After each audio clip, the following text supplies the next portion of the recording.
नमस्कार दोस्तों। तो आज हम लोग फिर आपके बीच हाजिर हो चुके हैं। कर्नाटका स्टेट का मिनिमम वेजेस रिवाइज हो चुका है ऑलमोस्ट 1 ईयर के बाद, जो इफेक्टिव है 1 अप्रैल 2021 से लेकर के 31 मार्च 2022 तक। तो हम लोग देख लेते हैं कि इस नोटिफिकेशन में प्राइवेट एम्प्लॉई के लिए मिनिमम वेजेज में कितने रुपीज़ का इंक्रीमेंट हुआ है और क्या क्या कैटेगरी है, क्या जोन है, सारा डिटेल हम लोग यहाँ पे डिस्कशन करेंगे। तो आप लोग शुरू से अंत तक बने रहिएगा इस वीडियो में। तो इस स्लाइड में आप देख सकते हैं कि इस प्रकार से इसका नोटिफिकेशन नंबर है DES/01PWX/04/2021। तो ये ऑलरेडी इन्हांस हो चुका है और रिलीज हो चुका है। इसमें जो आपका कंज्यूमर प्राइस इंडेक्स नंबर जो बन के आया है कैलकुलेशन के बाद, जिसके माध्यम से ही वेरिएबल डियरनेस अलाउंस निर्धारित किया जाता है, जो इफेक्टिव है 1 अप्रैल 2021 से।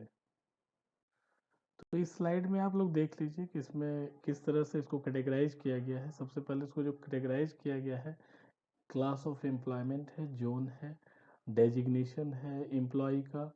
उसके बाद इसको किस प्रकार से basic per day, basic per month, variable dearness allowance per month कितना इंक्रीमेंट होने के बाद आया है, और टोटल पर मंथ कितना मिनिमम वेजेज बन के आया है, और टोटल पर डे कितना मिनिमम वेजेज बन के आया है, इसके बारे में डिटेल एक्सप्लेनेशन है। तो सबसे पहले आप लोग जान लीजिए कि क्लास ऑफ एम्प्लॉयमेंट जो है वो high skilled, skilled, semi skilled और अनस्किल्ड कैटेगरी में बाइफरकेट किया गया है। जोन को भी 4 प्रकार में डिवाइड किया गया, जोन 1, जोन 2, जोन 3 और जोन 4। और उसके बाद डेजिग्नेशन, तो हम लोग एम्प्लॉय के डेजिग्नेशन के अकॉर्डिंग हम लोग इसको समझ जाएंगे। तो सबसे पहले हम लोग आपको ये एक्सप्लेन कर देते हैं कि किस प्रकार से मिनिमम वेजेज बन के आया है, ताकि बाकी सारे स्लाइड में आप आराम से इसको समझ सकते हैं। तो बेसिक पर डे अगर आप देखते हैं, जस्ट मैं एग्जांपल ले रहा हूँ फर्स्ट का। सो फार्मासिस्ट एंड केमिस्ट का जोन 1 का 593.21, अगर आप इसको मल्टीप्लाई करते हैं 26 से, तो ये बेसिक पर मंथ बन के आता है। और वेरिएबल डियरनेस अलाउंस जो है ऑलरेडी इंक्रीज होके आ चुका है, जो आप देख सकते हैं यहाँ पे हाईली स्किल्ड के लिए 1723.2 है। तो अगर इनको बेसिक पर मंथ और variable dearness allowance per month को ऐड करते हैं, तो टोटल पर मंथ आपका मिनिमम वेजेज बन के आता है। और total per month minimum wages को अगर आप 26 से डिवाइड करते हैं, तो टोटल पर डे का मिनिमम वेजेज बन के आता है। तो इस तरह से ही आप हाईली स्किल्ड हो या फिर सेमी स्किल्ड हो, सबको इस तरह से ही हम लोग समझ सकते हैं कि इसका कैलकुलेशन किस तरह से किया जाता है, और इसका टोटल पर मंथ का मिनिमम वेजेज किस प्रकार से बनता है। और जून का जो निर्धारण है वो एरिया के अकॉर्डिंग होता है। तो आप समझ सकते हैं कि जो भी मेजर सिटी है, जैसे बैंगलोर वगैरह जोन 1 में आएंगे, उसमें भी जो रिमोट एरिया है जोन 2, जोन 3 इस तरह से है। इनका डिटेल एक्सप्लेनेशन आपको नोटिफिकेशन में मिल जाएगा।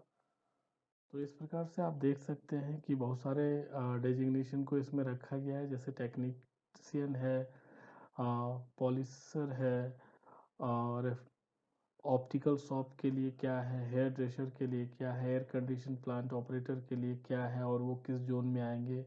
इनको आप काफ़ी बारीकी से समझिए, और अकॉर्डिंग टू दिस आप अपने ऑर्गेनाइजेशन में जो भी मिनिमम वेजेज है उसको अप्लाई कीजिए।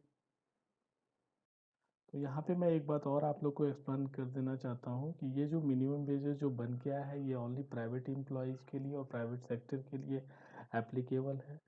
सो गवर्नमेंट सेक्टर के लिए या फिर स्टेट गवर्नमेंट के लिए उसका एक सेपरेट मिनिमम वेजेज नोटिफिकेशन बन के आता है, जो सेंट्रल गवर्नमेंट की तरफ से आता है। तो ये सिर्फ आपको प्राइवेट एम्प्लॉय के लिए एप्लीकेबल है, और जितने भी organisation shop and establishment act के अंतर्गत रजिस्टर्ड हैं कर्नाटका स्टेट में, उन सभी के लिए एप्लीकेबल है।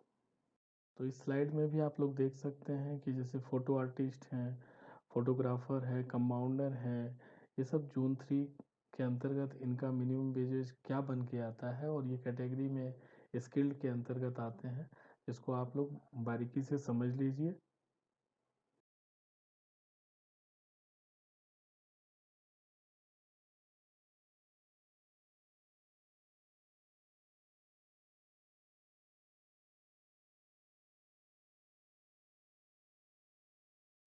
अब इस स्लाइड में आप देख सकते हैं कि सेमी स्किल्ड के अंतर्गत किस प्रकार के डेजिग्नेशन के एम्प्लॉय आते हैं। जैसे बिल क्लर्क है, गोडाउन कीपर हैं, बुकिंग क्लर्क है, ये सारे सेमी स्किल्ड के अंतर्गत आते हैं। तो उसका मिनिमम वेजेस क्या है आप यहाँ पे समझने की कोशिश कीजिए और उसके अकॉर्डिंग ही आप सीटीसी ब्रेकअप बनाइए। इस स्लाइड में देखिए असिस्टेंट सेल्समैन है, सेल्स गर्ल्स हैं, या फिर असिस्टेंट फोटो आर्टिस्ट है। यहाँ पे आप देख सकते हैं शॉप असिस्टेंट है, पैकर है, गैस सप्लायर है, ये सभी आते हैं सेमी स्किल्ड के अंदर। स्टोव रिपेयर करने वाले हैं, पेंटर हैं, गैस सप्लायर, ये सभी सेमी स्किल्ड में आते हैं। यहाँ पे आप देख सकते हैं फ्रूट जूस या फिर लस्सी मेकर इन द शॉप में जो भी काम कर रहे हैं वो सभी सेमी स्किल्ड में आते हैं। अब अनस्किल्ड कैटेगरी में हम लोग देख लेते हैं किस तरह के वर्कर आते हैं। जैसे मैसेंजर है, वेजमैन है, ये सभी आते हैं अनस्किल्ड कैटेगरी। यहाँ पे आप लोग देख लीजिए जैसे बाइसिकल फिटर, रिपेयर हैं, ये सभी अनस्किल्ड में आते हैं। उसके अलावा है workers engage in drawing, store, washing, ironing, measuring, loading unloading in warehouse, godowns, store rooms, ये सभी अनस्किल्ड में आते हैं।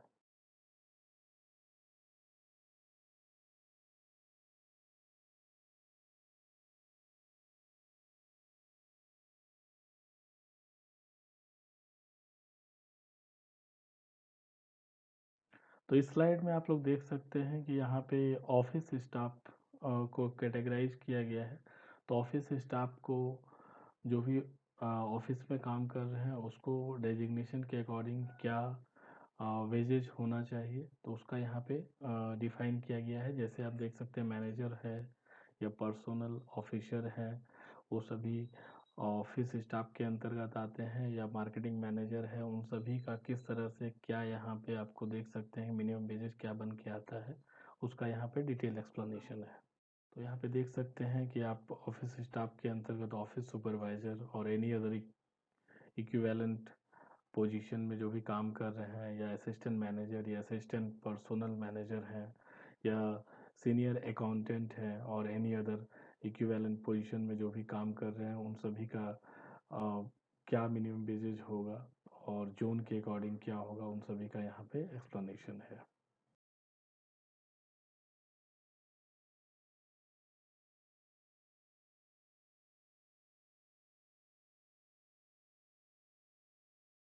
तो यहाँ पे देख सकते हैं स्टोर कीपर में अगर कोई काम कर रहे हैं, रिसेप्शनिस्ट हैं, या एनी अदर इक्विवेलेंट पोजीशन में है तो उनका मिनिमम वेजेस क्या होगा।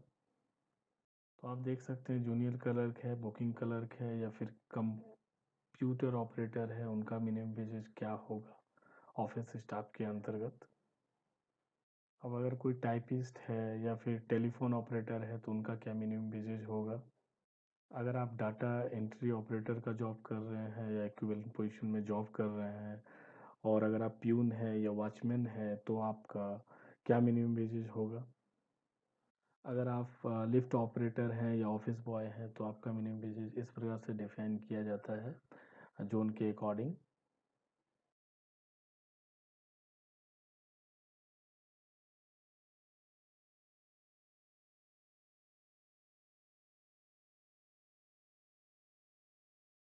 अगर आप स्वीपर हैं और एनी इक्विवेलेंट पोजीशन में काम कर रहे हैं या हैवी व्हीकल ड्राइवर हैं तो आपका मिनिमम वेजेस क्या होगा।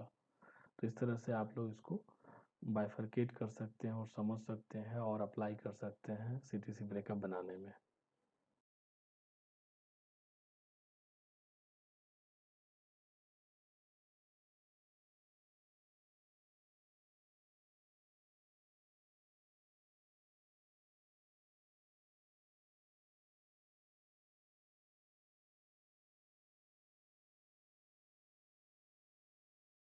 अगर आप क्रेन माउंटेड मोटरिस्ट ड्राइवर हैं या रोड रोलर ड्राइवर हैं तो उनके लिए सेपरेट मिनिमम वेजेज है। अगर आप रोड कंस्ट्रक्शन व्हीकल ड्राइवर हैं या कार ड्राइवर हैं या जीप ड्राइवर हैं तो सभी का अलग अलग मिनिमम वेजेज है, यहाँ पे क्लियर कट बताया गया है, उसका आप यूज करें। तो यहाँ पे देख सकते हैं कि लाइट मोटर व्हीकल ड्राइवर के लिए और टमटम व्हीकल ड्राइवर के लिए क्या मिनिमम वेजेज है। तो इस तरह से आप इसको बाइफरकेट कर सकते हैं। तो यहाँ पे आप लोग देख सकते हैं कि थ्री व्हीलर व्हीकल ड्राइवर के लिए क्या मिनिमम वेजेज है।